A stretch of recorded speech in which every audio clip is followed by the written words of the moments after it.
Welcome to the Backlash. I am your ill host because I have some kitty virus lasting forever. Nice. It's disgusting. I blame you. Why me? Because your kids are sick more often than my kids. I mean, we've only had whooping cough, hand, foot, and mouth, and the flu, and norovirus in like the last month. You had norovirus too? Yeah. You son of a bitch. You didn't tell me that. You gave it to me. I didn't give it to you. Absolutely. Whatever. Last time I saw his daughter, she runs up to the door because her hands were covered in lesions last time.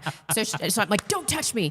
And then last time I saw her, she runs up the door. She goes, Rebecca, I'm not diseased anymore. I was like, all right, whatever. You can find us on X at Real Backlash, our website, thebacklash.net. Support us on subscribestar.com/thebacklash, patreon.com/thebacklash. Send your super chats that will be read live at the end of our show to my YouTube channel, where you may be watching this, to our YouTube channel at Real Backlash, or to thebacklash.net/super chat. Don't forget about Rumble Rants. Rumble Rants. By the way, I think our crypto super chat platform is back up and running, so somebody should send a test. The two people that give us crypto donations. I'm missing that. However, we're very grateful to those two people. We got a big crypto donation over the weekend. We did get a big crypto donation. Thank you to Jim from Montana. Thank you, Jim. We appreciate it. Follow us on Rumble, Backlash Podcast, Instagram, real.backlash, TikTok at BacklashPod. All of our links are on thebacklash.net. Thank you so much for joining us today. A big thanks to our sponsors, Above Time Coffee Roasters. That is hand batched. What is wrong with me? Hand roasted. Hand roasted small batch. Small batch. I did it. He's drinking it right now. It's delicious. Idaho Tallow.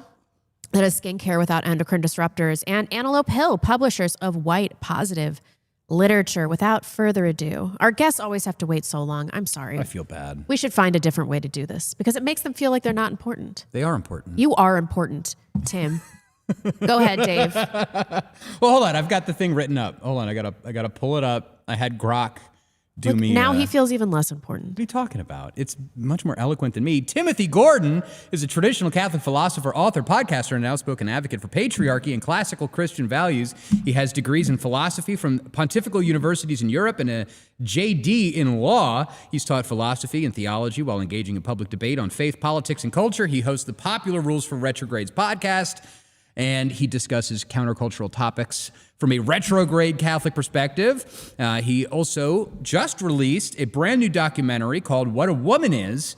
It's a bold defense of biblical patriarchy and a critique of feminism. It was released through Candace Owens' platform. He's got 8 kids. He's a California boy, and he's written 5 books. Wow. We've got one of them here, actually, The Rules for Retrogrades. I remember I got sent a copy of that back in the day. But anyway, Tim, thank you so much for joining us. Really impressive work you've done. A huge body of work. Thank you. And I do feel important. So thank you guys for making me feel important. Well, can we talk about the documentary first? It's so fresh in my mind. I just finished it and it was so fantastic. I think that it is going to absolutely transform my marriage, since I famously have a problem with submission. And hearing women's perspectives, I'm already getting into the feminist in me, right? Hearing the women's perspectives, hearing the female perspective of women that gave up really high-powered careers, and they were talking about it not being a sacrifice. And I thought that was such an important thing. I encourage everybody to watch it. It is called What a Woman Is. You can find it on Candace Owens' platform. It's behind a very small paywall, but it is so it's worth. Also in the show notes below. It is in the show notes. It is so worth the $2. It was such an excellent watch. Really interesting commentary from Jay Dyer and Father Ripperger. Yeah. Father Ripperger. He's the famous exorcist. Yeah, that guy's totally based. Anyway, I wrote down some notes from it. If we could start a little bit with talking about this concept of mutual submission. And I was so happy to see that somebody called out Father Mike Schmitz, because I've heard him say some stuff and I'm like, I'm Novus Ordo, but that sounds like bullshit to me. It's such bullshit. It's such bullshit. This concept of mutual submission is a contradiction of terms. You can't mutually submit. It doesn't make any sense. At some point within a marriage, you're going to have a disagreement and somebody is going to win. Someone's going to win. Someone's going to have to make a concession. And why do you think Catholics in particular are pushing forth this agenda of mutual submission? Largely because of JP2. But one thing I would share with you guys that's kind of funny. We wanted to have in the film, but we didn't. A few different people, like a little kid, like a 5-year-old, wanted to also do like a someone named Einstein or something, some Jewish kind of guy, just go to the white pages and get someone named Einstein. They get like a rocket scientist or a brain surgeon and pepper it throughout the film, like 3 vignettes, and have first the kid, then the Einstein Jew guy, then the whatever, the brain surgeon, who's probably also a Jew, saying, here are 2 cars, 2 Hot Wheels. Make them get in a head-on crash, and we'll pay you $10,000 if you can make them both be put or thrown under each other at the same time. We'll pay you $10,000. We'll pay you $10 gorillion. We'll pay you $6 gorillion if you can do that shit, because you can't. But yeah, it had to be, I don't know, vindicating as the viewer. Maybe it was vindicating as the producer of the thing to have Father Chad, the Chad Ripperger, directly overlaying on Father Mike Schmidt's saying that mutual submission stuff, and then Father Ripperger goes, "This is nonsense." Another thing that we wanted to have, because you said you liked the women's testimonies because we had really, really cool chicks talking in it, but it was kind of like internal dialogue. It's like we wanted to be like LOTR, where famously there's, in those 3 films by Peter Jackson, only one sequence of dialogue between 2 women in the film, which was based, and it was just this. This is what they said. Shh. It's literally the one thing one woman said to another. So we felt kind of gay for having women at all in the film. But and it was sort of faggy to do, but I mean, they're cool chicks, and one of them's my wife. So we were like, well, you can be faggy every once in a while. That's true, yeah. And she had some really sweet commentary about you and about the quality of your marriage and having children. That was really important. The thing I don't understand about women in this generation, particularly, or previous generations that were feminists. It's like, why would we want this responsibility? Philosophically, I have no problem with submission to men because it relieves me of responsibility for things that I'm incapable of doing anyway. So it's mostly a relief. But why do you think we're seeing so much resistance? Yeah, in the Catholic Church, it really is because of JP2. I wanted to make those like stock jokes, but it really is because of JP2. And then, I mean, it's like shooting fish in a barrel when you tell women who are, by the curse of Eve, naturally going to try to strike at their husband's authority anyway. According to the Bible, it's inerrant. God's not wrong. Once you have, after almost 2,000 years, one pope deceiving all of Christendom by saying there's this thing called, like, I forget what it's called, circular square or whatever, mutual submission. And it's just, trust me, wives don't have to submit to their husbands. You're just shooting fish in a barrel. Yeah. What? I was just saying, trust me, bro. No, it's so funny too. Bro. I noticed this. I was back in Pennsylvania for the Antelope Hill Publishing, Christmas party extravaganza that they had, and there was no way. I was going to Holy Ghost Church in Bethlehem, which is like a traditional parish outside of Philly, but I knew I needed to hit confession, and the schedules, the way that they line up, I'm like, okay, I've got to go to a Novus Ordo parish to go to confession. It's the only thing that works in my time zone or whatever. And so I went to St. Columba in the town where my parents live in Pennsylvania, and it was the first time I'd been in there in like 5 or 6 years, and Mass was ending, the line for confession was forming, and I decided, okay, let's count. How many people are here?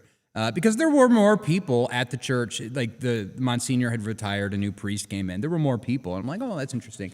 So I counted up. There was 25 of us in the church. 23 of them were women. Huh. And I'm like, where's the men? Where are their husbands? Like they're all old, retired people. Like, why don't you bring your husband to Mass or something like that? But no, it's all women. And then all this, and Mass ends, Father goes in the sacristy, and then out comes an altar girl to prepare all the stuff for benediction. And I'm just like, okay, we've got a problem that we need to address here, and no one seems to be talking about it. So God bless. Yeah, like 25 people in the church, and only, what did you say, two persons? Two men. Two were men, That's not just including a joke, not including the priest. So 26 including the priest, 3 men. But can you explain exactly what it was that John Paul II did that kind of changed this paradigm? Well, he coined this term, mutual submission. He called himself the feminist pope. There's actually a Wall Street Journal article on March 14th of this year called The Feminist Pope, and it was a lady, Erica Bakioki, a Catholic, typical feminist, attacking me, saying, look, there's this new movement of these guys who are Catholics who believe in patriarchy, and they're led by Timothy Gordon. And, this is Wall Street Journal. And, hey, it took 2,000 years to get a feminist pope, but those first 2,000 years must have been wrong, because all these patriarchy guys like Gordon cite Backlash reasons are the old fathers. They cite old dusty stuff like all of the patriarchs and really all of the 20th century popes up to JP2. I'm talking, we could go through all of them, but Leo the 13th, Pius the 9th, 10th, 11th, 12th, all agreed about one thing: women don't have equal rights with men. Benedict the 16th, even Paul the 6th, even Vatican II, even Vatican II says anti-feminist stuff in Gaudium et Spes. So it's really, even the liberal popes up to post-conciliar popes up to JP2, they say nothing about it. And JP2 in his letter to women and Love and Responsibility starts hinting at it. He just says, look, there's this thing called mutual submission. Pius XI had already talked about what mutual submission is. There is such a thing, actually. It just means the one egalitarian husband-wife right in the Bible, which is the conjugal debt. It's the one place where husband and wife bind each other equally. It's asking for sexy time. And Pius XI said this is the one place where there is a mutual submission. JP2 lighted on that language, I hate to say it, dishonestly. And he said mutual submission refers to Ephesians 5, like subjection submission, which is, of course, contradicted by Scripture itself in 8 places. And just tricked everyone because it's, like I said before, shooting fish in a barrel. Wow. That's incredible. Who was the first pope to start appointing women for like roles in the church? Because I know now, like we saw Pope Leo the 14th, he appointed some woman to a spot, I think in the Curia or something like that. Who was the first person to like hire women? In the Curia, I think it might have been JP2, but I'll tell you this, a lot of people don't know. The doctors of the church, originally they're just 4 Western fathers and 4 Eastern fathers. Then it like ballooned out, and it's, who's going to bitch about that, because Aquinas is the greatest of them and he's not one of the original 8. But until after Vatican II, until 1970, there were no female doctors of the church. You know why? Because the one thing everyone knows they're not allowed to do is to doctor, to teach doctrine. And so they started, and now we have 4. I think the new pope is going to name a 5th. But there's not a single female doctor of the church, because it's proscribed by Scripture in several places, until 1970. And they just started pushing the agenda and banging the drum to be hip to the culture, because evidently Scripture is wrong in all of these places. Where everyone knows that's what the Catholic Church is about: change. Right. Something that stuck out to me in your documentary, Father Ripperger said that in his estimation, 80% of traditional families, of traditional Catholic families specifically, are feminist. Ooh. Did you catch that? No. Oh, yeah, I did. 80%. And I've noticed it, right? Where it's like, the woman's the one getting the kids around for the rosary. She's the one pushing for everyone to go to Mass on Sunday. You know what I mean? Like mother henning or whatever. But the guy is kind of like indifferent. He just kind of like, all right, I guess we're doing the rosary now type of thing. Yeah, if the alternative is not getting your kids into church, though, then that's better. I mean, that's a leadership failure of the man. Sure, but it's just one of these. So I was wondering if you could expand on that. Sure. And then specifically, I guess, what could be done? So like in a marriage where a man has kind of lost his authority to his wife, what can be done to reset that? What can be done to get the man back in his proper place, assuming that you've kind of sleptwalked, your way into having an overbearing wife or something like that? How can that get reset? Because it's like everyone almost.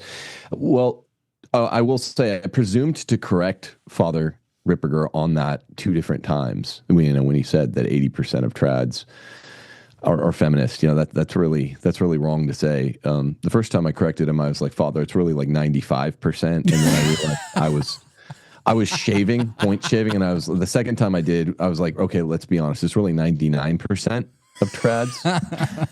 And then he goes, and he did this publicly. It's on my show. You can go watch it. The show where we released We call it WAWI, what a woman is. Just a couple weeks ago. He goes, yeah, Tim, you're right.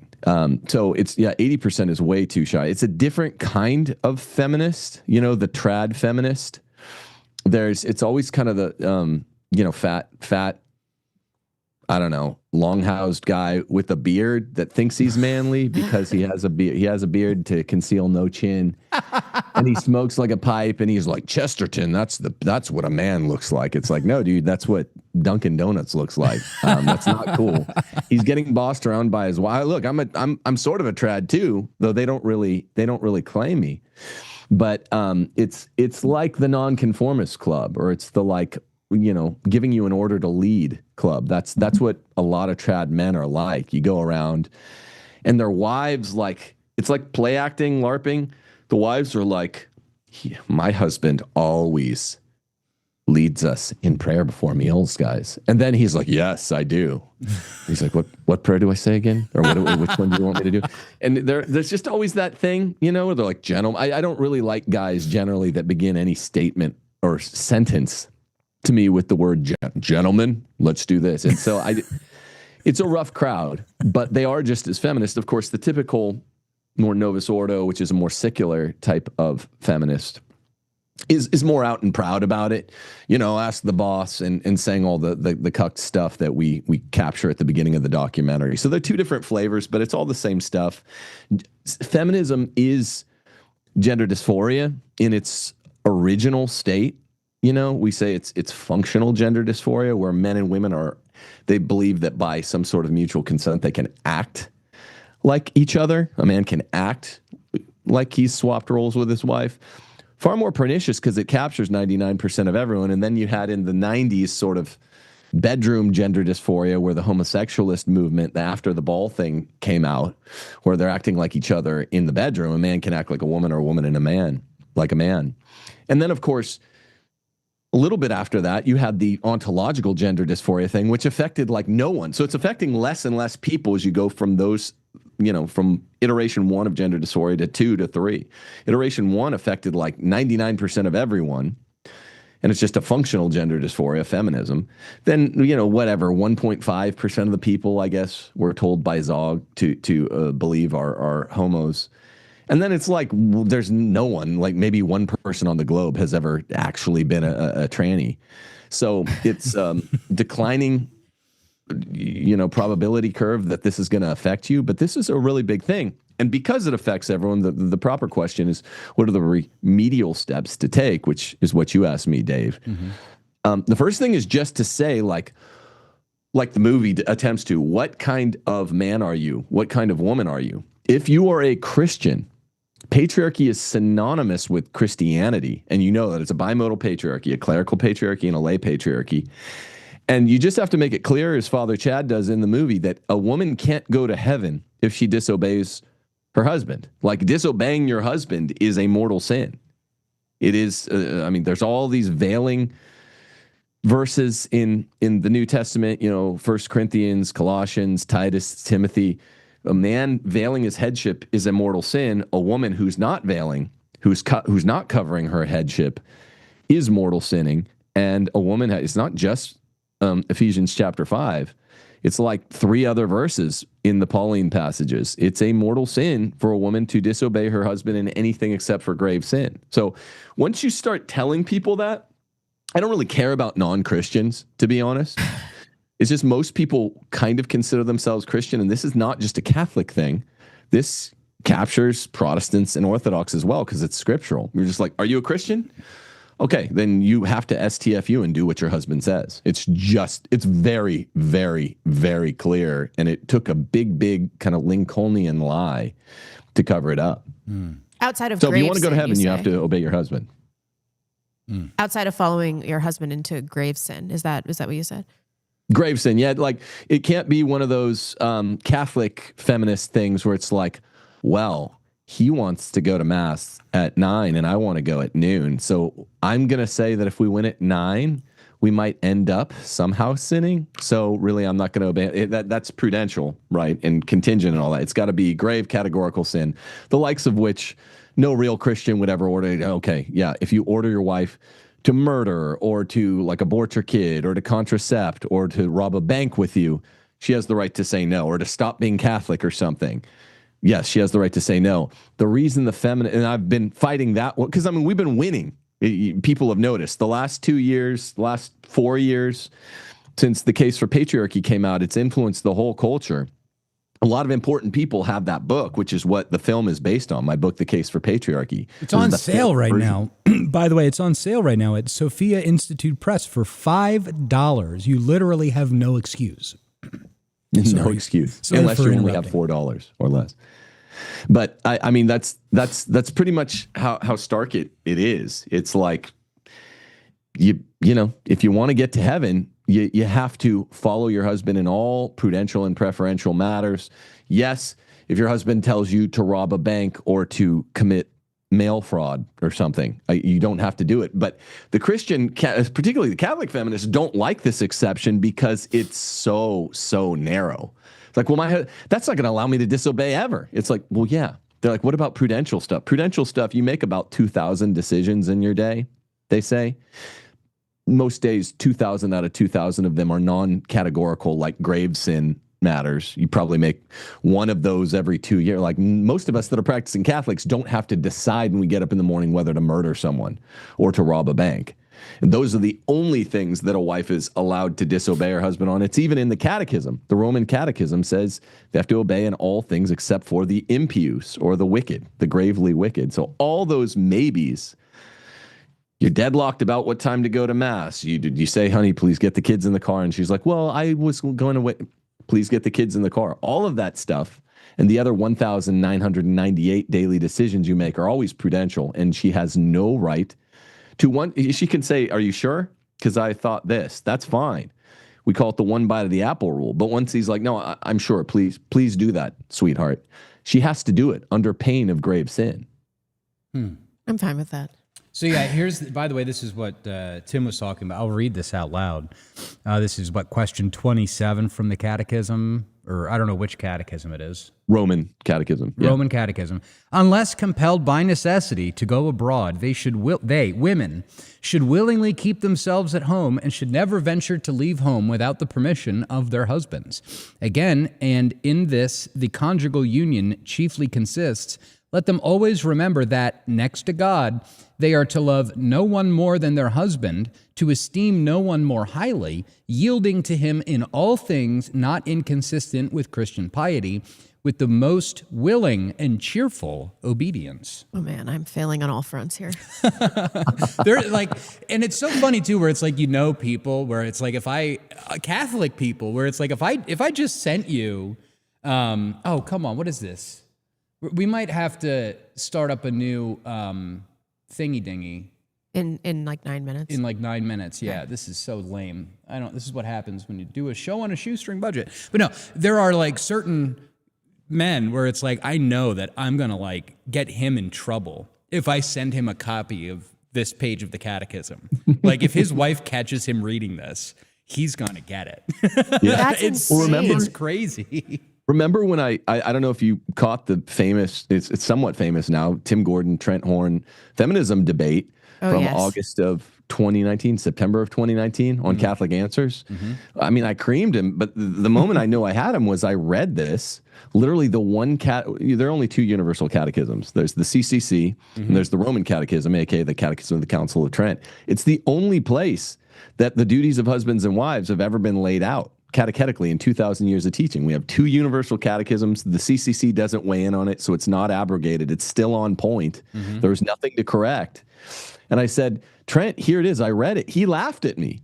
Trent Horn, Catholic Answers apologist. He's a good dude, but he laughed at me and he said, come on, do you follow that? I was like, where am I? Am I in Bizarro world? Is this Catholic Answers? I just read you the catechism and you laughed at it like a Protestant. Aren't you guys supposed to spend all your time debating Protestants somehow? So It was weird. And then I went on Matt Fradd after that and I cited it again. And Catholics laugh at the clear catechetical teaching. I didn't want to spend this whole time talking about women. That's a feminist thing in itself. There were some really interesting things in the film about the red pill because I sort of believe, and this might be this might be a fallacy, but I sort of believe that the red pill is the answer to feminism, and that backlash is a necessary step to the transcendence that we're witnessing in people like Rush V, like the man who his name escapes me from your documentary. But the problem that we're having is that people are not graduating from the red pill. If you could elaborate a little bit on that and the importance of moving through the red pill and whether or not that's even a necessary step to combat feminism. I mean, the red pill guys now, the Tates, Myron Gaines from Fresh and Fit, Rollo Tomasi is one of the sort of three godfathers. You mentioned Rush V, one of the other three godfathers. I was supposed to debate Rollo Tomasi on Tim Pool, and he kind of just said, we agree on everything. I was like, no, we don't. We agree with the red pill on 100% on what the problems with feminism are. That's like, great. We agree. We have this raging headache and it sucks. Like feminism has ruined everybody's life and pleasures.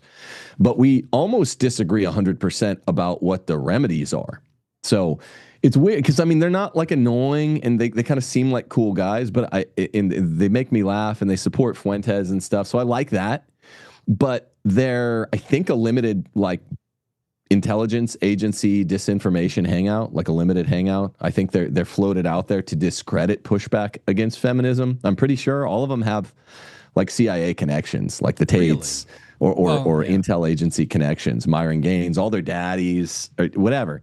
So even Pearl, has this weird connections through her mom. So I'm like, I think this is a limited hangout.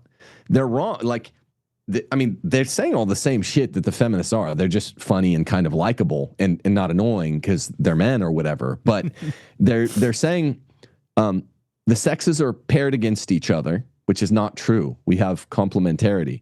They're saying don't get married. Marriage is a bad deal for fill in the blank. Red pill says men. Feminism says woman.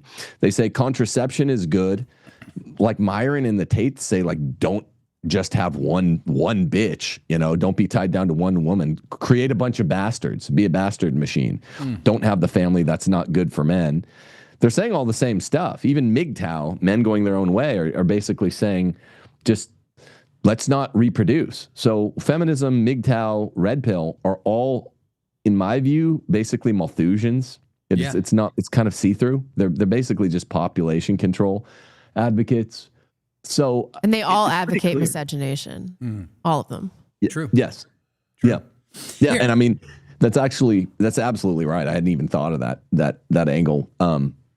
But the fact of the matter is that, there are solutions to it. They always ask me this. They always act big and tough. But then when I debated them, some of the MGTOW guys with Andrew Wilson, we did a 2-on-2 debate.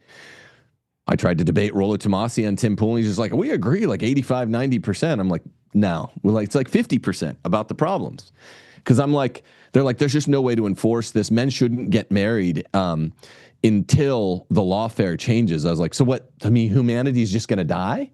Like, how about this? If you're not longhoused and cucked, you just get your wife under control. If you're Christian at all, like, what's the solution? How do you enforce this? Not by law. Well, not by law if you're not a cuck. If you're a Chad, all you do is you're like, look, wife, we're Christians. Look at what the Bible actually says. Sit with this a bit. Do you want to go to heaven or hell? Right? It's really clear. It's natural and good anyway.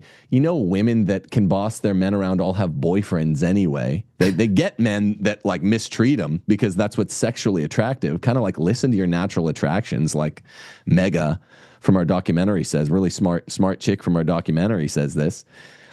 So natural law is telling them that Christianity is telling that through revealed scripture. It's really easy to turn around. You just have to have balls and like tell your wife, look, we're not going to do it this way anymore. That's what you do if you got on the wrong foot. Right. And in the interim, I didn't mean to interrupt you. Sorry. No. In the interim, all of these men that in previous generations, they were beta male providers would have been paired with some humble, sweet mid. They would have had a normal life, but that's the backbone of any society. And in the interim, while they're waiting for laws to change, none of these men are procreating. Right. And that's a problem. I mean, it's a problem for them. Yeah. Here, hold on. We're going to do a quick break, and then I'm going to send you a new link We'll scrub this meeting, get a new one. We've only had you for 30 minutes. Sorry about the, hey, if you send more super chats, maybe we can afford to get like Zoom Pro or whatever the fuck it is that doesn't limit you. So we'll be right back with Tim, and I'm going to send him some stuff. And in the meantime, I guess we can like do some commercials or something. Or I want to address some stuff that I've seen in the live chat. Okay, hold on 1 second. Wait, we have to end our link too? To him. Oh, good. No, Okay. we don't have to end the stream. Oh. I just got to start a new meeting, and then I got to... Yeah, Rollo has been married for 28 years, and he has 2 daughters. Rollo's married? Yeah, he's been married for 28 years. And he's telling everybody not to... Yeah, what's I wrong mean, with there him? are risks to marriage. I understand that, but it is the path to salvation. And like we talked about in that episode, an honest conversation about marriage, like marriage is not for your hedonistic delight, although there are some aspects of marriage that are beneficial to that. But, marriage is martyrdom to have children. And I can't imagine something worse than what Andrew Tate is doing, where he has like a harem of whores and he's just popping out kids into, biracial Imagine kids all of the indiscriminately. bitchiness and the posturing and the power plays. Oh, you get to spend more time with him. Blah, Yeah, blah, blah. And there's yeah. like all this extra drama. Who would want to... And all the daughters that he's having are going to have an absent Black father, and they're going to turn out to be whores. Typical. So it's like, what's the plan here? And then Pearl too, her boyfriend's Black. It's like, she's 30. Mm-hmm. Like, are you going to have kids out of wedlock with a Black guy? Is that your answer Yeah. to this? Or not have kids? Or not get married? Like, none of these are a solution. No, they're not.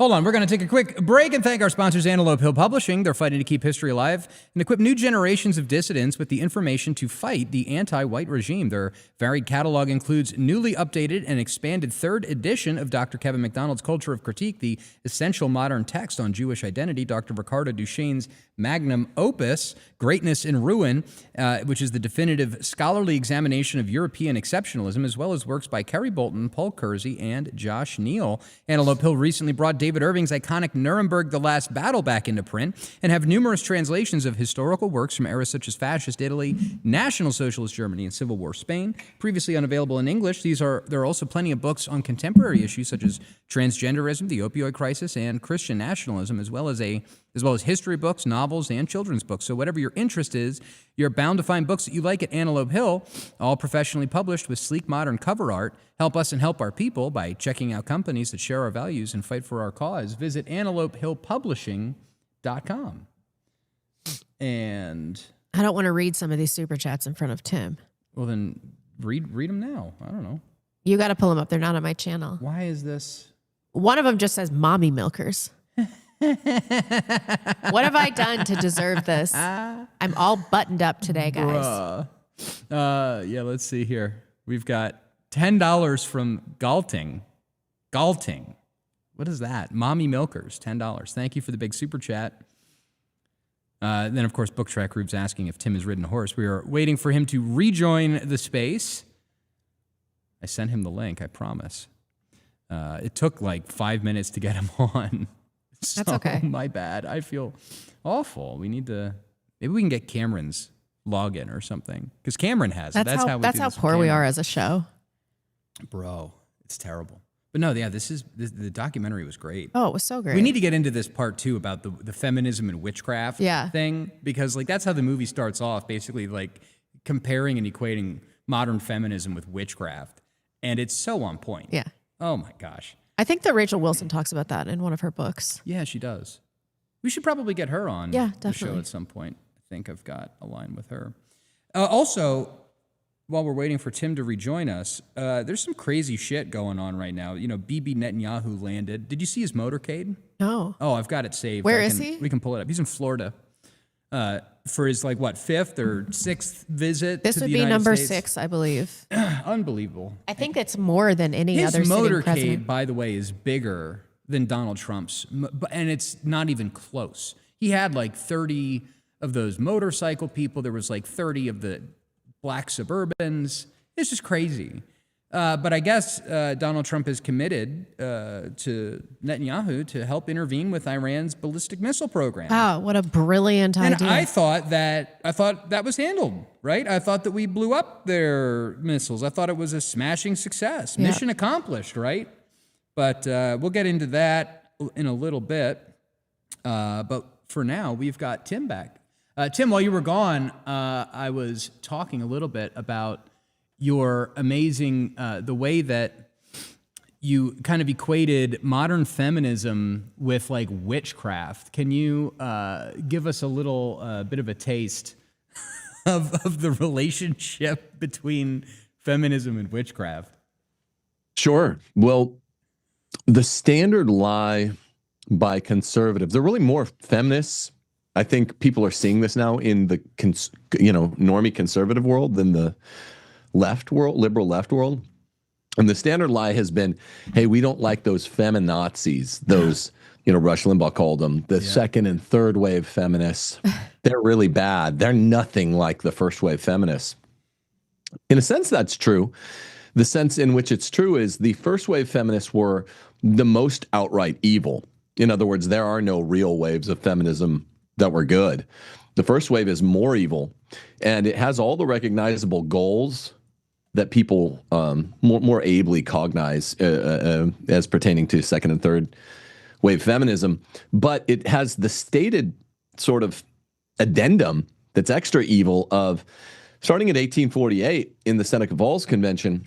All of these broads got together, Elizabeth Cady Stanton and a bunch of sort of famous witches in Seneca Falls, New York, and they memorialized the meeting with a document called the Declaration of Sentiments or something hilarious and girly. And like all of them were seance witches. And Elizabeth Cady Stanton, who was like nominally Protestant, even later in her life, said, look, we have to rewrite the Bible. I can't believe that the Bible was inspired because it's such an obvious case of men are above women in rank. If we're to continue believing anything from the Bible, we have to rewrite it. So she rewrote with a bunch of the first wave feminists from the meetings she'd had like 50 years The Woman's Bible? before. Is she the author of the Woman's Bible? She is. That's Elizabeth Cady Stanton. And she's like, you can't be a Christian and a feminist. So they were more evil, but they were more honest about it until the second and third wave feminists started coining something, prefiguring something that JP2 would call Christian feminism. You just can't be a Christian feminist. Look at her. She kind of looks like, who was that theosophist woman? Helena Blavatsky. She's there. She's got the same dead eyes as Helena Blavatsky. She was at the first, I believe, at the Seneca Falls Convention, and she was a witch. They were friends. All of them were homies in that first wave era. I think she was at the Blavatsky was either there or had something to do with Elizabeth Cady Stanton. Yeah, it's really a striking story. I don't know. I liked the witchcraft section a lot. It was a lot of fun to write that part out. A lot of folks don't know that another sort of kink I could add is that Eve and Lilith, if you want to go into some of the sort of Jewish stuff. Absolutely. Eve is the feminist tragic hero because she got caught and punished for disobeying the divine and human patriarchy. So feminists are like, well, she did her part. She disobeyed God and man. Woman is the glory of man. Man's the glory of God.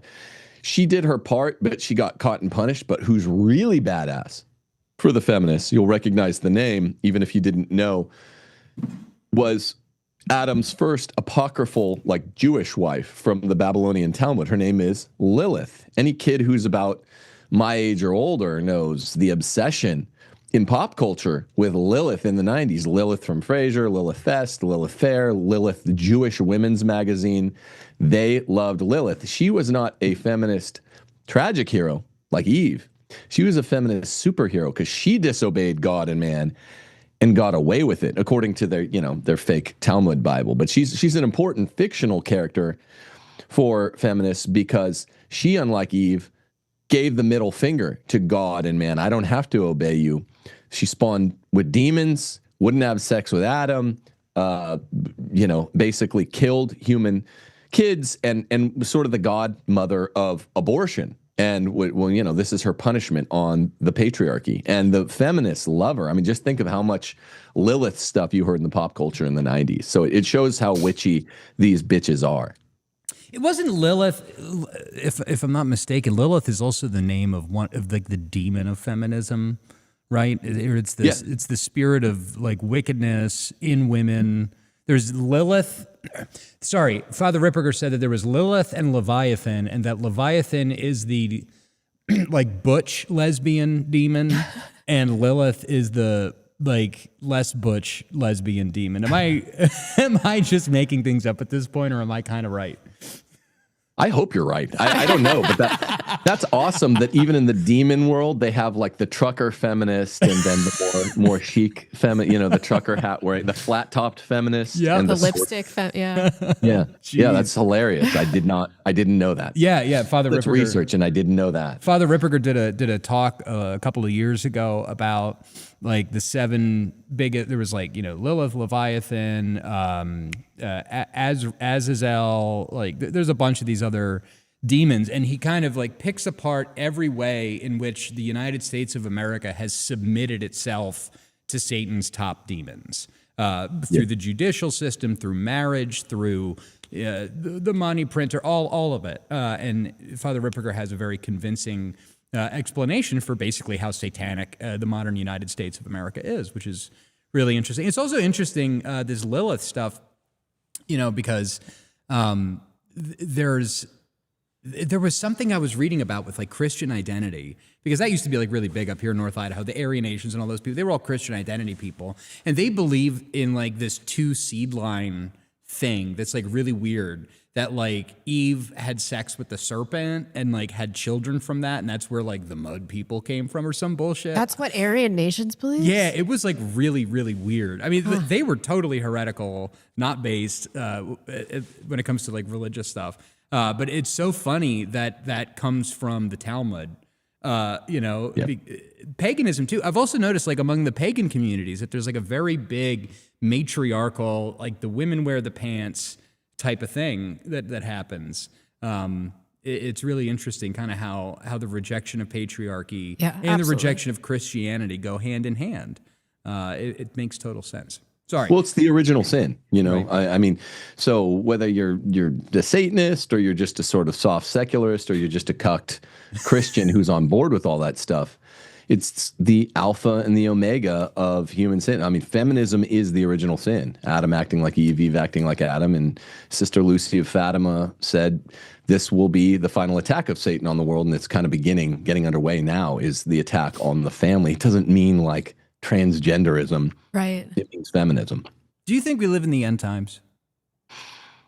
I don't know. I mean, it seems like if I guess I quoted Sister Lucy. I don't know what you guys think. It's tough to say because you sound like a kook if you say yeah, but maybe the beginning of the end times, so it's another like 150 years or something. That's sort of the safe answer, isn't it? Yeah, because this is something I've been pondering about a lot, right? Because like especially like among the Zionist evangelicals, this thought that we're living in the end times, that the Jews going back to Israel is the fulfillment of prophecy, and that all of this kind of stuff. And so those types of people are very hopped up on end times theology.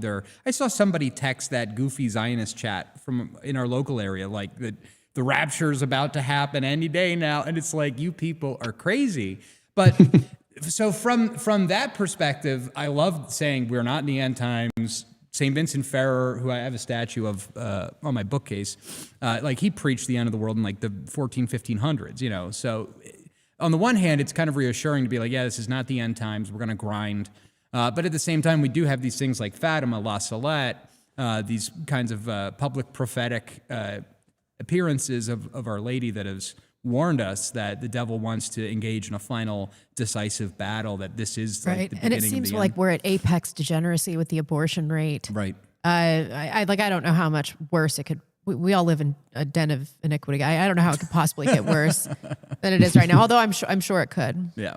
They laughed the laughter of the damned. We're like, gallows humor. It's gallows humor, right? I mean, what you can either humor. you can laugh or you can cry, but Yeah. Do you guys I choose to subscribe to laugh. Garabandal at all? I don't really, but a lot of people I respect do. I think Father Rip does.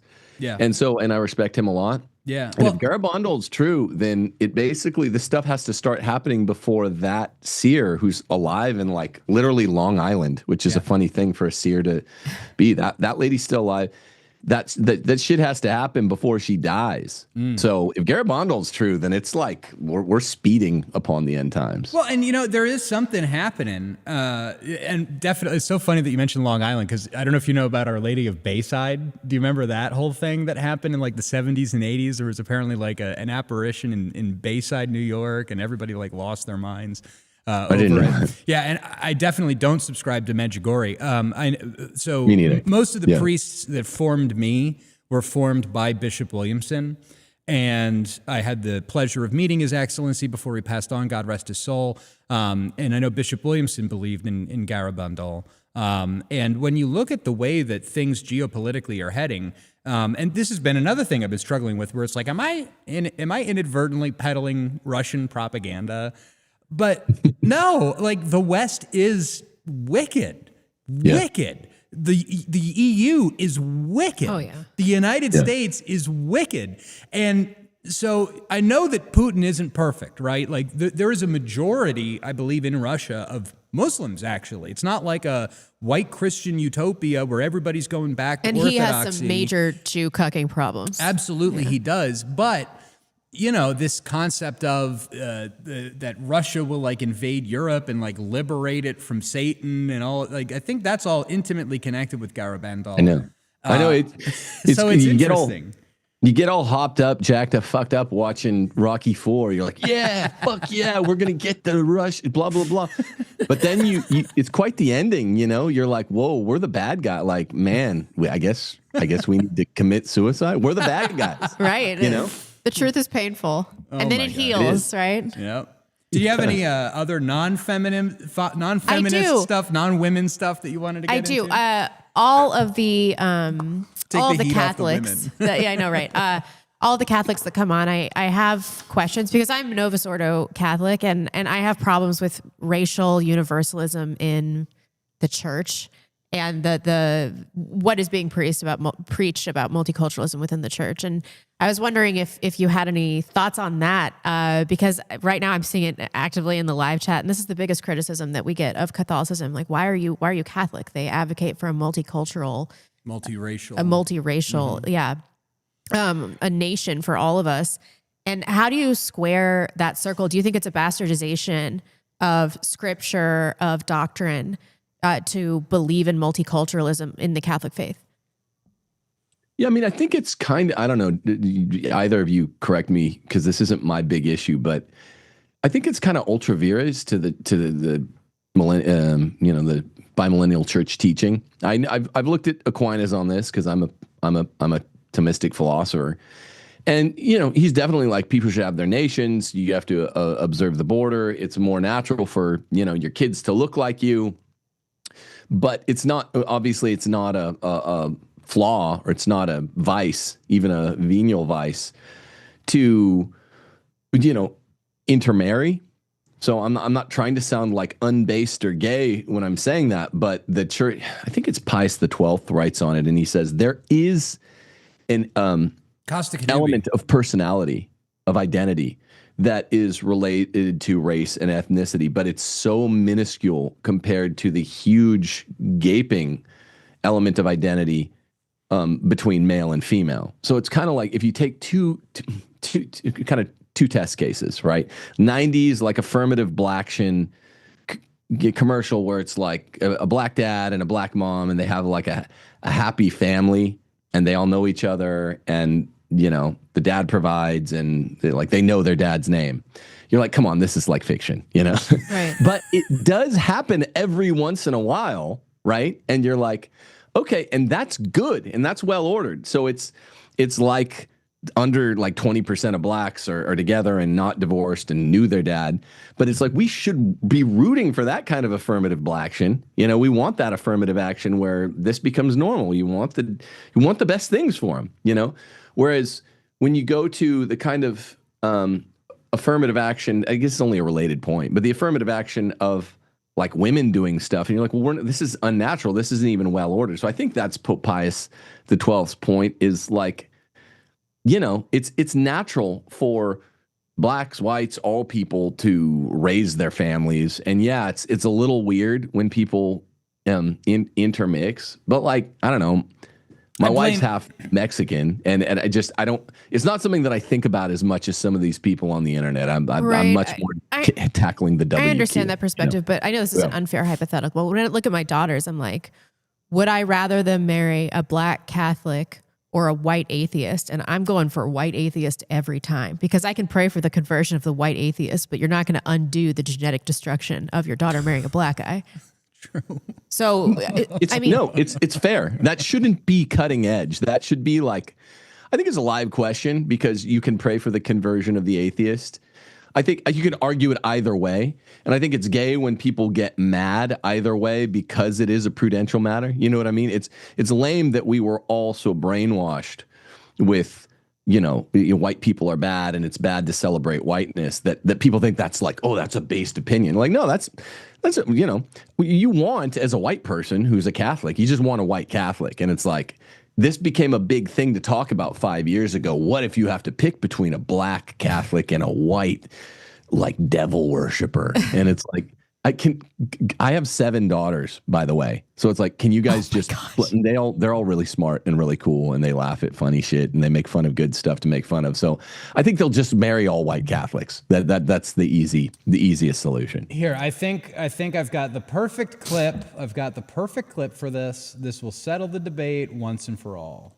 Marriage is not common sense, it's not a sin, it's not an offense against God necessarily, but it may often be an offense against common sense, because there's too much difference between people of different races for the marriage probably to last. It's still not a good idea, but it's pretty deep. The difference between the races is pretty serious. Blacks should normally marry blacks, and whites should normally marry whites. Chinese should normally marry Chinese.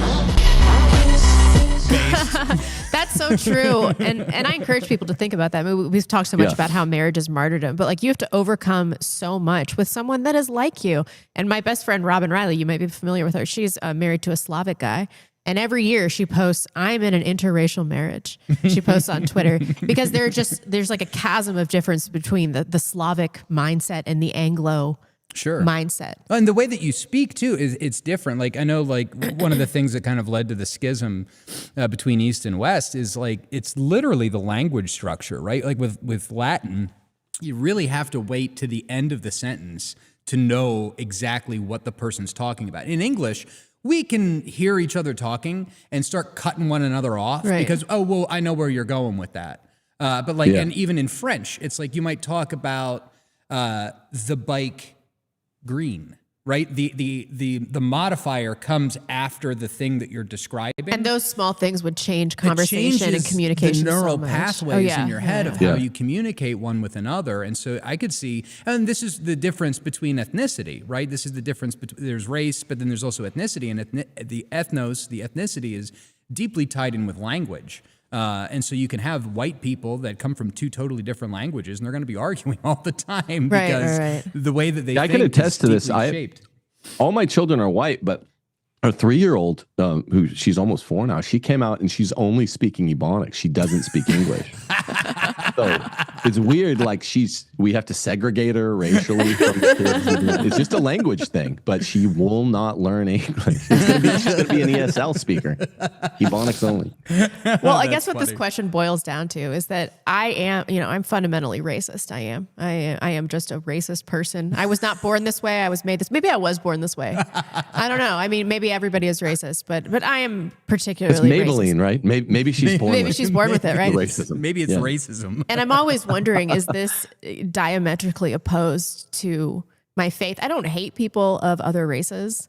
I believe that they have offerings to the world just like anybody else. But I'm racist. There's no doubt about it. Is that wrong? Is it? Am I going to hell? Well, it's like anti-Semitism. It's a hugely equivocal term. I mean, like, if anti-Semitism or racism means you hate the other races and you wish that they would die, then yeah, like that's probably an obvious Christian sin. If racism, anti-Semitism just means like, hey, I'm more attracted to white people vastly. I think white people are cooler. I want to be around white people. I don't really want to be around other people, Yeah, I don't want to be around minorities. Yeah, that's not a sin. That's just having a brain or whatever. How can that be a sin? And once again, I feel like it's like every third podcast I wind up doing this, but clip it. You got to follow American Reform on Twitter. Yeah, it's he's a good done follow. the work. He's done the work. He's pulled everything out of the Magisterium, the Osservatory Romano, La Civiltà Cattolica. Like, he's the only person I've ever seen that took, was it Mit Brennender Sorg, which is the famous encyclical written by Pope Pius XI on Nazism, and then Pope Pius XI also gave a speech in the Vatican about his encyclical, interpreting the encyclical. He's the only person that takes the two different pieces and pairs it together so that we can understand, because like there was a lot about Nazi Germany that was rightly ordered. Patriotism, patriarchy, hatred of communism, right? There was a lot about that country that was rightly ordered, and Pius XI was not condemning them for the things that they were doing right. Hello, it's the 5% where you're like turning things into like a racial idolatry, where you're worshiping the state instead of worshiping God. It makes sense when you read it. Mm-hmm. So anyway, follow American Reform on Twitter. He's done a lot of good work on that. He's hugely based. Absolutely. Do we have any questions in the super chat? Yeah, for of Mr. course. Gordon. We always have questions in the super chat. Always. Book Track Grooves. Tim, have you ridden a horse? Yes. Oh, because of the jacket? I was like, what the fuck? No, he asks every guest this. Every guest. We haven't quite figured out why, but in my mind, I think it's like a sign of aristocratic allegiance, and that's why he asks. Do ponies count? Okay, no, yeah. Ponies I thought don't it was count. because of my kind of badass. This is just a Christmas jacket, That's It is a I've badass ridden a jacket. People horse. were talking about it. Speaking of being like a pipe smoker with a beard, my wife got me a pipe for Christmas, and it's a wonderful pipe. I enjoy it. You got to get super fat now, Peter. No. I've already been there. I was there. He doesn't want to go back. I lost the weight. We're never going back. I'm hitting the gym right after we're done with this stream. Hit Dunkin' Donuts. Make her pay for getting you that pipe. Yeah. See, Totally. we don't even have Dunkin' Donuts. We up don't. here. That is true. It's Where are you? Where are you? Idaho. North Idaho. Idaho. Oh, you're both in Idaho. Okay. Oh yeah. So yeah, no Dunkin' Donuts up here. And frankly, we don't want them because we know what they bring. They bring Indians. That's true. Every Dunkin' Donuts, when I was back on the East Coast, it's like, would you like the coffee donut holders with that, please? Like, and I'm like, bro, go back no, to your country, but also, don't yes, want I would. donut holes. I just want. I thought you were going to say they coffee. bring us back to fatness, and you're like, they bring fucking India. They bring Jeets, bro. True. The second half of Book Track Groove's post was 2 Timothy 12. Are there any more prophets left in the Old Testament that are not, or prophecies left in the Old Testament that are not complete? That is a good question. Yeah. He asked that a lot. Okay. Probably not. I don't know. So I was going to say this. I got into an argument once with a Protestant. Don't do that, by the way. A Zionist Protestant. I take it back. There's some Protestants that are worthy of debate. There are others that you just need to exclude from the conversation altogether. But there is, I guess, I've done some research, and I guess Catholics they're called partial preterists, which means that like was it Matthew 24:27 in there's like the talk, one's in the field and one will be taken, one's in the kitchen, one will be gone, blah, blah, blah. That all has to do with the destruction of Jerusalem. And that was all fulfilled in 70 AD. But then there's the Lamb and the 7 seals and the 7 trumpets and all the stuff from the book of the Apocalypse, the book Revelation. There's stuff in there that obviously hasn't happened yet because we're not at the end of the world. Right? Partial pederast, is that what you said? No, that's the priests. Okay, no, I'm kidding. That's rabbis. True. That is the rabbis. But anyway, I don't know if you have anything else to add to that, but that's my understanding. Oh, it sounds good to me. I'll go with that. Remember, I'm just a Thomistic philosopher. People will ask me stuff about the Bible, and I'm like, I know, like, I taught church history for 10 years. I can talk about that, but right. I don't know. That answer sounded really good to me. Nice. Good. Sweet. Very good. Yeah. I've got a question about church history. Maybe we'll get to it if this doesn't take too long. Book Track Roof sent another $10. Tim, has there been any groundwork on removing no-fault divorce? Do you think that there's any help for women that are chronically online? 2 questions. There is the that. beginnings. It's in the offing of removing no-fault divorce, and a lot of it has to do with 14th Amendment, substantive due process, equal protection clause stuff, which is important, but probably a snooze to get into this late in the show. But the answer is yes.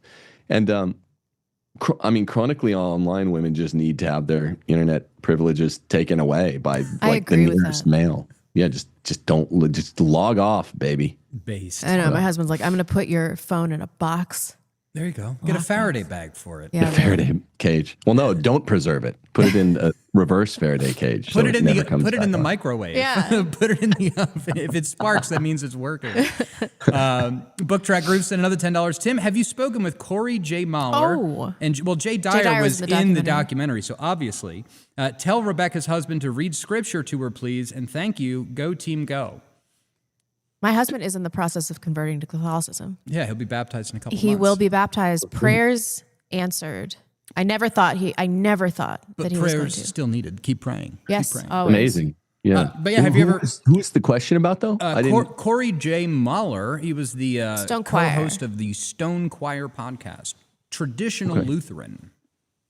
Okay, I don't... Yeah, you said something about Jay Dyer, and I'm like, I don't think I know that guy. Was he in the...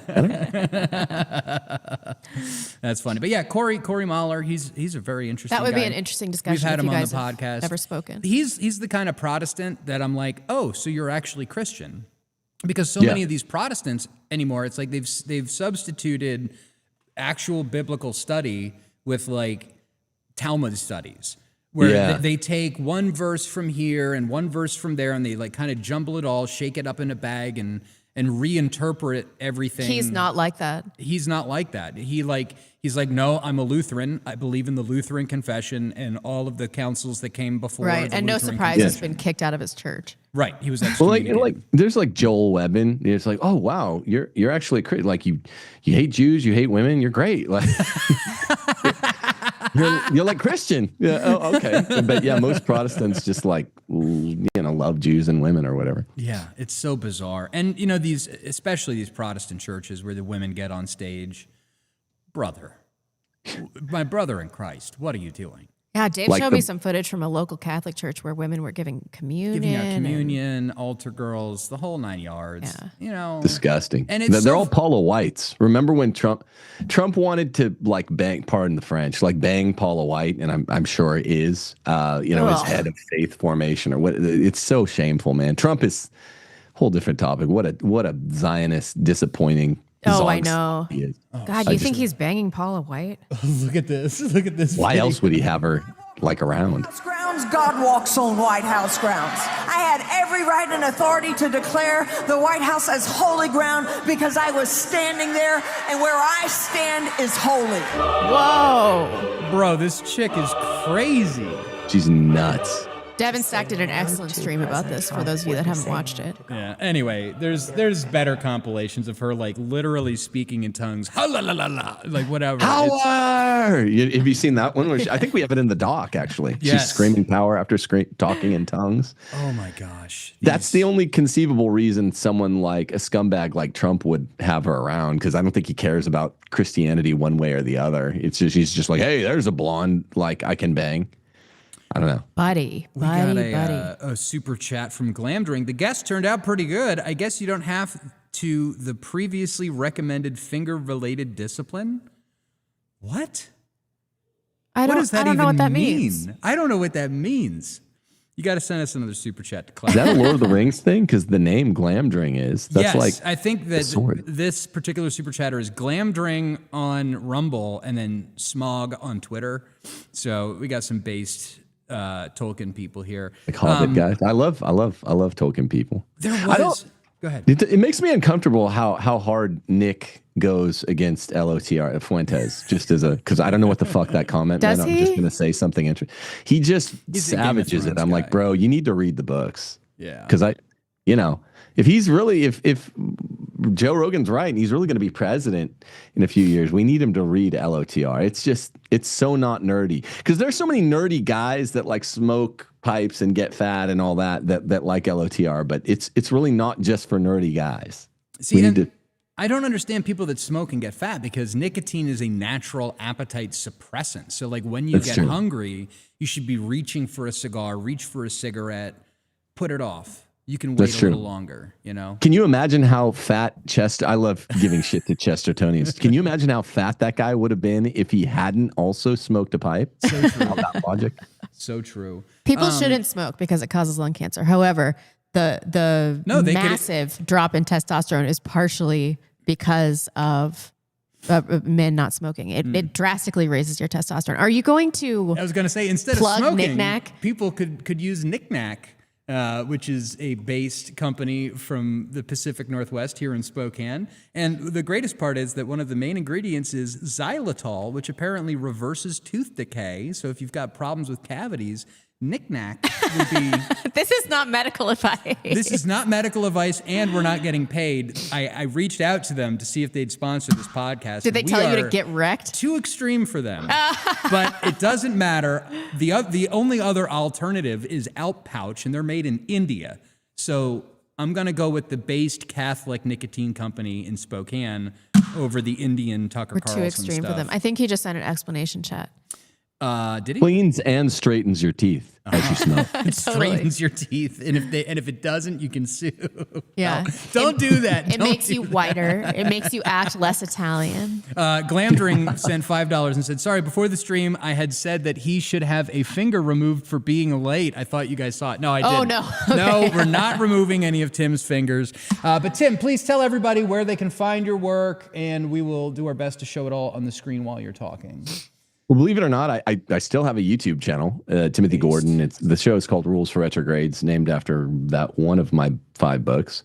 And find me on Twitter, X, I guess, at Timotheology, TIMOTHEEOLOGY. Those are really the only 2 places I hang out, are YouTube and Twitter, and the only 2 places I try to... You've got a whole website, TimothyJGordon.com. You can get all of his... if you count that. Yeah. You can get all of his He's books. like, oh, yeah. Oh yeah, and the documentary is up on CandaceOwens.com. She's an up and coming no name podcaster, but she's going to be big in 5 years. Who is this Candace Owens you speak of? Here's a question: has Candace watched your documentary? Yeah, no, I think so. I know she. I mean, because see, I was in talks with. I'm friends with her husband George. Yeah. I've never. We're good friends. I've never hung out with Candace though. He told me he's read one of my books to her, basically at the dinner table. He says she likes me, but I've never talked to her. So she's like the #1 podcast in the world right now. So I figured, hey, if she'll float the doc, awesome. He said she watched part of it and loved it. I think she liked the witchcraft segment. I don't know if she got her. I don't know. I'd have to have someone ask her for me who she talks to, but yeah, people are going to point out the sort of perceived performative contradiction or something like that, hanging a anti-feminist doc on it. Yeah, I know where people are going. Like, wait a minute. But before we let you go, we have a very important question. Can you get us some of that George Farmer money? Yo, for real. Just Gibby. What I would love to do is, get some myself. But okay. I think the answer is no. Oh, what a bummer. We've been trying to sell out to the CIA. To Russia, they don't want us. They don't want Mossad us. Doesn't want us. Yeah. GRU doesn't want us. So we're waiting for that Qatar money. Yeah, Qatar left us on red. Putin still needs to send me my check from the 2016 election. By the way, totally. That's how people know that they can trust us, because we are poor. No, it's true. No, that's absolutely correct. By the way, oh yeah. The podcast without the money, and I include myself with this. You can trust these if they kind of seem like they know what they're doing, but they don't have money. They're trustworthy. Hey, that's us. Let's go. All right. Well, everybody, make sure you follow Tim Gordon. He's been doing some great work. He's got good books, so pick those up. And don't forget about the sale at Sophia Institute Press. What was that book again? It was The Case for Patriarchy. The Case for Patriarchy. He also has the book The Catholic Republic: Why America Will Perish Without Rome. Very based. Protestants will probably hate it. So get the books there. Thank you, Tim, so much for joining us. Thank you so much, This Tim. was We really wonderful. appreciate it. Thanks, everyone. Try to go watch this movie on CandaceOwens.com. We only made it $1.99. I meant to say that for the Jewy Christians out there. And I got to say, it was easy. I was able to pay with Cash App, Yeah, so which was was I. kind of Yeah. nice. It made it super easy. So, yeah. And the link is in the show notes below. So, And I would say Thanks thanks to Candace for running it. When, with all the jokes that's going to certainly parade along. Thank you, Candace. People for running. understand, I think. it's all good. Well, thank you for joining us. Have a wonderful day. Bye-bye. We'll have you You back. too. Merry Christmas. Merry Christmas. Very true. It is still Christmas tide. Don't forget. And these trees are not coming down for a long time. Wait, how because long? They're not supposed. Who's calling me from Florida? From Florida? Maybe Yair Netanyahu is finally Bibi. calling me. Yeah. Like, you want that hey, you wanted that money? $7,000? We're Yeah. watching your live stream right now. Now, the Christmas trees are supposed to go up on Christmas Eve, and they come down On the 7th? February 2nd. Oh, I was way off. February 2nd, the Feast of Candlemas. I thought the duration feast was supposed to be 12 days. of the purification. No, those are the 12 days of Christmas, right? And we're still within the octave of Christmas. Don't forget, this Thursday is a holy day of obligation, the Feast of the Circumcision. Don't circumcise your children. You do not need to do that. Don't cut your children. That's wrong. Don't do it. It is wrong. Okay, we've got a couple of other super chats that we got to get to here and a couple more ads to read. We got a big $50 super chat. Thank you from Book Track Grooves, who said, GTG Rebecca DMs zoom, zoom, zoom, zoom, zoom, zoom, zoom, zoom, zoom. I assume that you mean that we need to upgrade our Zoom. Probably. Yeah. How much is it? It's like $50 a month for Zoom. It's like these We fucking run such a tight software ship. companies are just We run such a squeezing tight you ship for that everything. we're like desperately trying to get our internet costs down. True. Very true. There's a new property. There's a new property I want. Stop rubbing your hands. It's $2.4 million. There's no way. But maybe, see, like, I feel like there's got to be one person that watches our show that has like $50 million just like laying around. They're old. They don't know what to do with their money. If we get $2 million, we're not going to use it to buy a defunct church. Come on. No. Absolutely. We're gonna use it but to it's upgrade more the than show. just a defunct church. There's like office spaces there. There's warehouse spaces. Is it here? It's here. It's like 10 minutes away. No. No way. No way. Oh, yeah. We got to do it. Come on. You're not my husband. I don't have to submit to stupid plans. True. Fair point. We've got to give a big shout out to this show's sponsor. Speaking of money, the gold and silver markets have been absolutely crazy. I don't know if you guys have been watching. Over the weekend, silver hit an all-time high of like $79 an ounce, which is unheard of. yeah. Absolutely unheard of. And over the weekend, all of the big bullion exchanges like APMEX and JM Bullion or whatever the hell it is, they were all hiking their prices to like $81 an ounce, which they're not supposed to do, right? An honest exchange is supposed to, if the price is $79 an ounce, that's what it is. And it's closed trading over the weekend. But these dishonest brokers all raised their rates. But our friends at atlasbullion.com/backlash, they didn't do that. They were selling gold and silver for exactly the prices that the markets decided. Currently, gold is at $4,345 an ounce. Silver took a giant dump today, down to $73.56 an ounce, which, of course, is still, if you've been listening to us and buying gold and silver, you'd be up over like 130% over the year. So please check them out. They've got gold and silver packages, subscriptions, starting as low as $55 a month for silver, $200 a month for gold. They've got ways to roll over your IRA, 401k, get them out of the goofy index funds, and you can actually get it backed by gold or silver. They've also got little legends and legacy builders for your kids or your grandparents. So please visit atlasbullion.com/backlash. Protect your wealth. And if you want to protect your health, then you can do that at idahotallow.com. Hey. They've got face skincare products, soap, lip balm that is free of endocrine disruptors. They won't disrupt your hormones and turn you gay. So visit idahotallow.com. They've got all kinds of wonderful things. I'm sure that there will be some sales coming up soon. Especially, you got to be thinking about Valentine's Day, getting something for your wife who will be submissive to you. So you want to reward her with, soap and skincare. You can do that at idahotallow.com. And we've also got to shout out ODGG Supply. They are the greatest Army surplus store in the world. Where's my script? I don't have my script today, but these guys have got battle-tested gear. They've got rucksacks, backpacks. They've got pouches for your magazines. They've got first aid kits. They got that sweet wool blankie. They've got the sweet wool blankies if you want to go blankie mode while you're out camping. They've got the real stuff from Germany. They've got their ape-approved gear somewhere in here. Where is it? What new? I love their categories too. What new? What cheap? But visit odggsupply.com and you can use I got it. Backlash 25 coupon code for free shipping. ODGG Supply, our preferred source for legit domestic and foreign military surplus.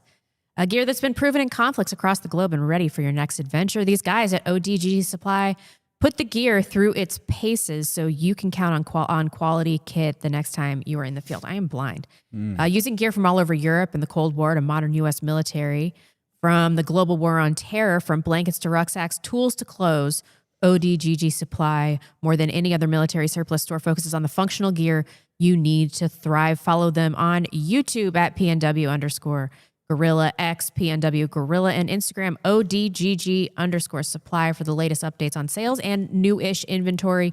Use the code Backlash25 for free shipping on all U.S. orders. ODGGsupply.com. Based. I did something.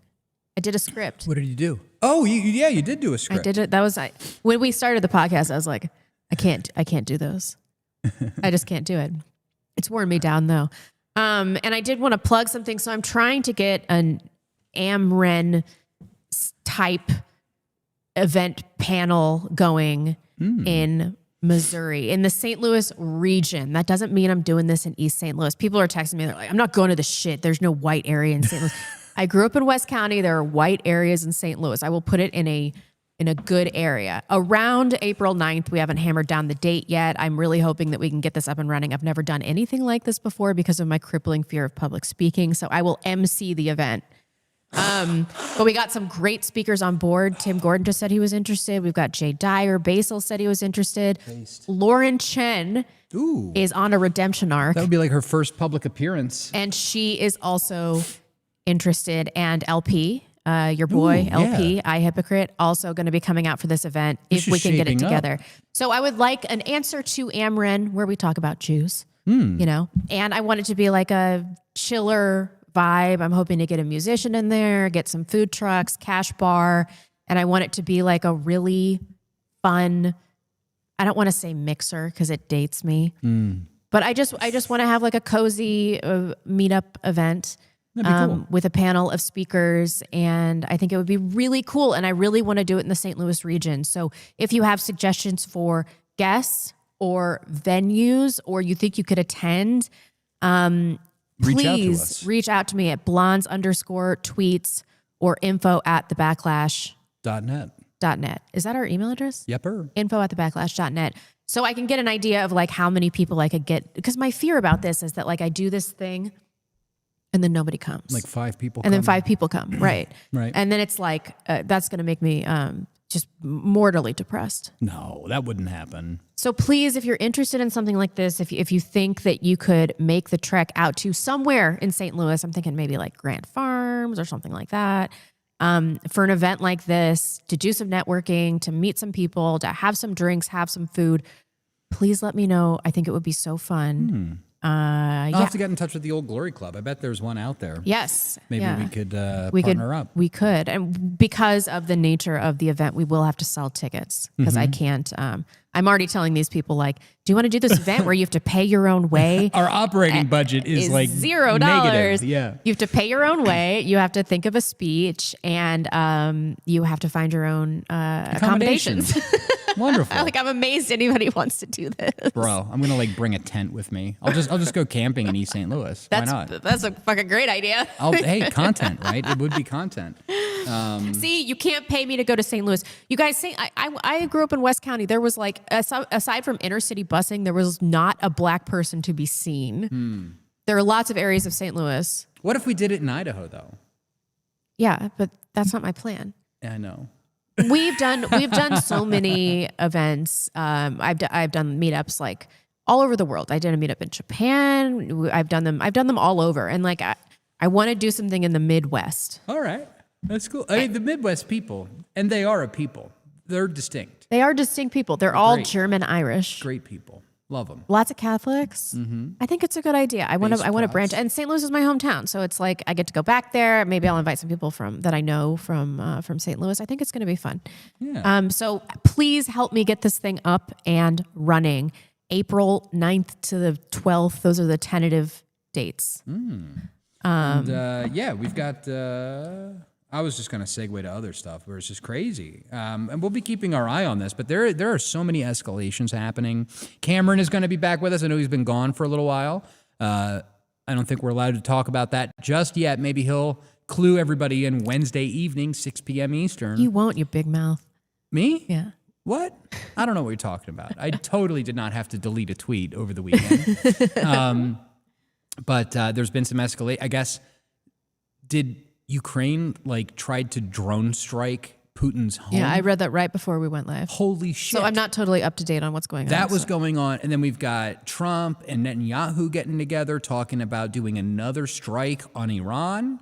So the war in the Middle East looking like it's going to heat up. The war in Ukraine looks like it's heating up. The economic war between the U.S. and China with all this gold and silver stuff is clearly starting to get hot. Hearing rumors that a bank defaulted over the weekend, and that either they're going to be absorbed by J.P. Morgan or something. But there's a lot going on that we're going to be covering on Wednesday. So you make sure you like the video. Make sure you click the subscribe button and the notification bell. Make sure you send a DM to blondes_tweets that is not a picture of your dick. It's just an answer about whether or not you would come out to St. Louis. By the way, I don't know if you saw this, but over the weekend I kicked off like a generational class war. Oh, well done. Did you see this post that I put out? Holy shit. It's gone absolutely nuts. I put out a tweet because Clavicular did an interview with Michael Knowles. It's like a 2-hour-long interview. And so there was a clip of it, and I put out, the boomers have no idea what's coming. Not you, Mom. Not you, Mom. Not you, Dad. For my dad and mom. We all know that it's like the same thing as like talking about Jews or talking about black people. No. My mom is going to shit her pants if she hears this. Okay, it's not the same thing. No exceptions for Jews. Some exceptions for boomers. All right. 80 to 90% of boomers suck. And so I'm when willing I to agree with say that. when I say boomers, there's also like a boomer mentality. That's true. Yeah. You know, where they'll like call up their son, while they're on like vacation in Hawaii. And it's like, yeah, that inheritance, you're not getting any of it. Mom and I are going to get Mai Tais at Mama's Fish House. You know what I mean? My parents are the antithesis of that. Right. And so, so when we say boomer, that's what we're talking about. It's a mentality. It's a behavioral set. It's a that is not what we mean when we say Jew, though. Okay, so anyway, I put up this tweet and I said, the boomers have no idea what's coming for them. The Zoomerwaffen are real, and they're gonna burn it all down. Kiss your 401ks, multiple homes, pensions, and Social Security goodbye. The day of the pillow will seem like the merciful option. I'm here for it. The post got 2.3 million views, which is definitely up there. This is now competing with my tweets about Putin, which have gone viral. Like every time I tweet about Putin, it goes like super viral. And it's just so funny to see in the comments all of the boomers self-reporting, or like the Jews that are like like. What is he holding? That's a shofar. It's like a ram's horn that they use. But anyway, it was just so funny to see all the boomers self-report in the comments. And then it's like, I get all these people that are like, oh, so Dave has moved on from hating Jews and women. Now he's going to kill all the boomers. And I'm like, No. Dave is a man of many talents. He can do all of those things. I can piss everyone off all the time. No, but I feel like people don't know what the day of the pillow is. How not? How not? Well, okay, so the day of the pillow, there's two things with it, right? The day of the pillow is, like, option A is it's the day that you lay yourself down on your pillow. No one thinks about no. And you don't the day get, of the pillow you don't get back up. Day of the pillow 2 is smothering your elderly boomer. No, it is not. It's is. when you pay for the boomer that never took care of you as a child and never invested in you, and they were career oriented and they neglected their family. They're not talking about inheritance. They're not taking their 401k and rolling it over into gold with Atlas bullion, right? They're selfish. And so when the time comes to, like, wipe their ass and take care of them, instead of doing that, you send your boomer to a home where they get smothered by a Haitian. Oh, okay. That's the day of the pillow. Mom, That's the you day will. of the pillow. I promise you that you will never get smothered by a No, Haitian. my parents, they'll come live with me That's when the my time plan, comes. too. I love my parents. Based boomers. But that's the day of the pillow. That's the real day of the pillow. And so it's not like we're not going to go off and murder boomer. These people, all they think about is killing people. And it's so funny, too. You never think about killing people? Not really. No, I want them to change. I want them to convert. I want them to go to heaven. Yeah, no, it's so fun. But so anyway, it's just, I kicked off a class war. Class war. I like it. This is the Backlash. You can find all of our links at thebacklash.net. You'll see you for a great show on Wednesday. Cameron's going to be back. It's going to be awesome. We will see you then. Bye.